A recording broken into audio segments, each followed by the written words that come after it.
Si has aguantado hasta aquí, es porque quieres saber cómo termina todo el proceso de la Revolución Francesa.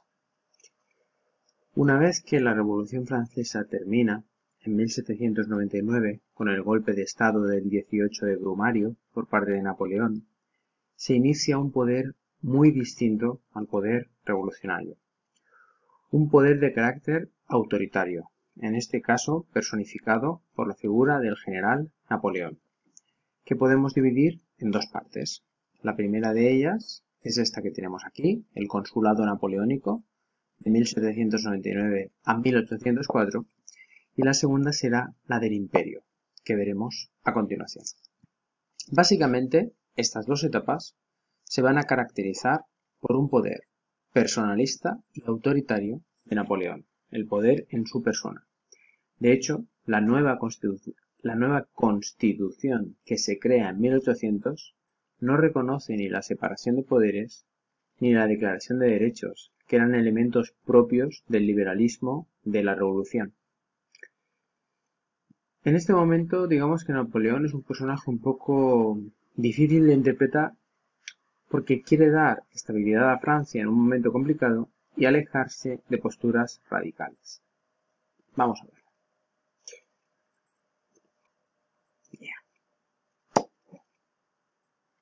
Durante el consulado de Napoleón se impulsa la industria, se impulsa el comercio y se crea el Banco de Francia. Se intenta reconstruir la economía francesa y modernizarla. También intenta conseguir el apoyo de la sociedad y el apoyo del ejército, permitiendo el retorno de aquellos que se habían exiliado a causa de la revolución o al final de la revolución. Por eso Napoleón aparece como una especie de héroe. Firma un nuevo concordato con la Iglesia. De esa manera, esa mala relación que había tenido Francia a causa de la revolución con la Iglesia empieza a apaciguarse. Vemos como Napoleón, otra vez esto, fuera. Vemos como Napoleón pacta con el Papa de Roma y de esa manera logra un acercamiento con la Iglesia. Y promulga un código civil con elementos propios del liberalismo, es decir, libertad individual, igualdad ante la ley, propiedad privada.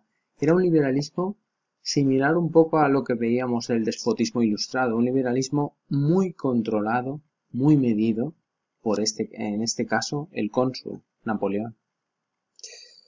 Digamos que intenta poner en orden todo lo que se había desordenado, intenta consolidar logros de la revolución, pero bajo su poder y bajo su decisión.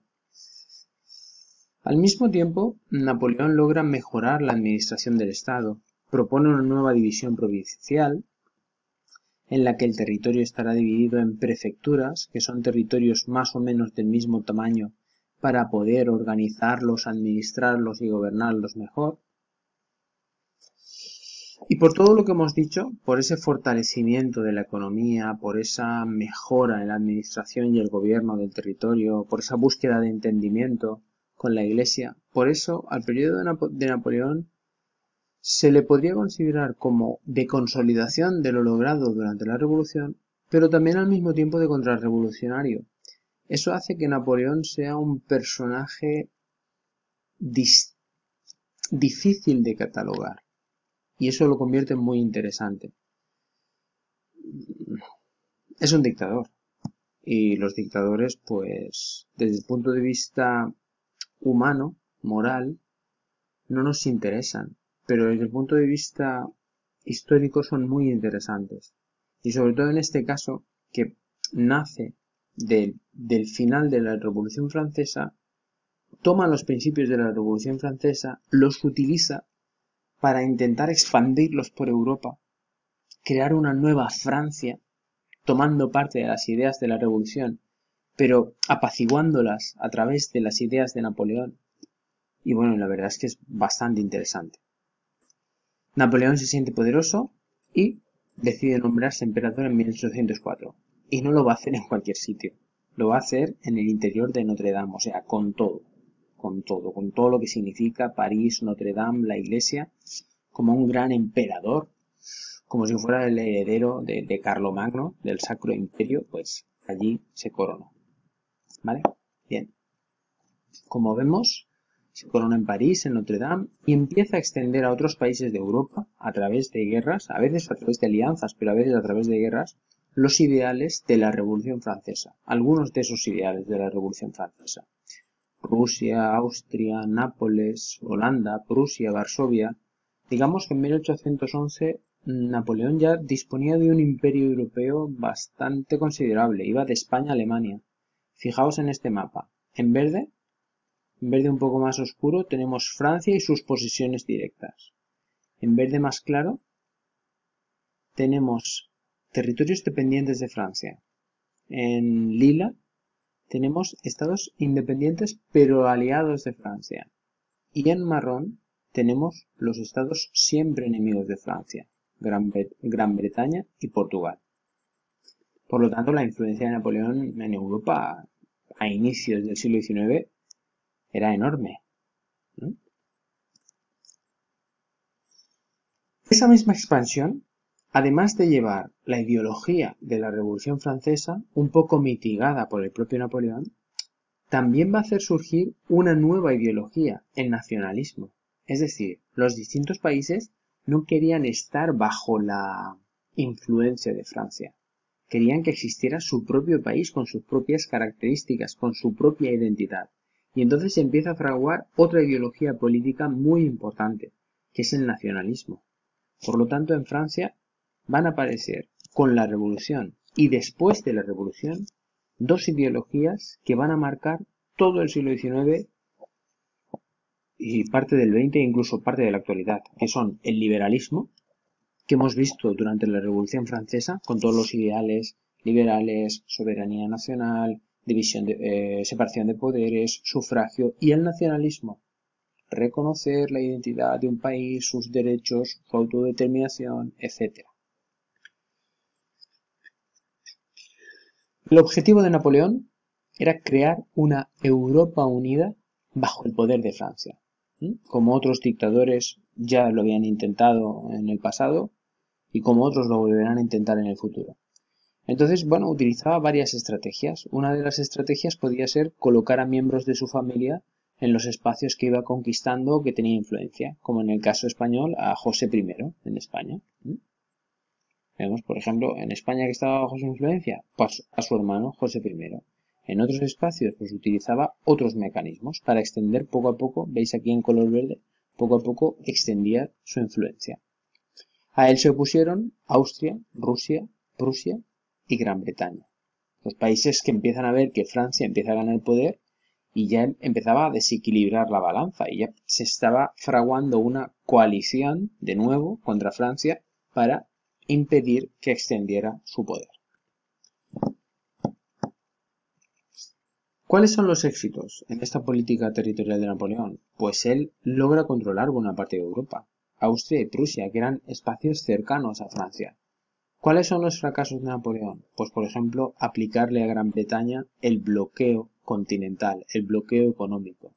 Fijaos en este mapa, como en esta línea que veis aquí, esta línea marca el bloqueo que planteó Francia a los productos británicos.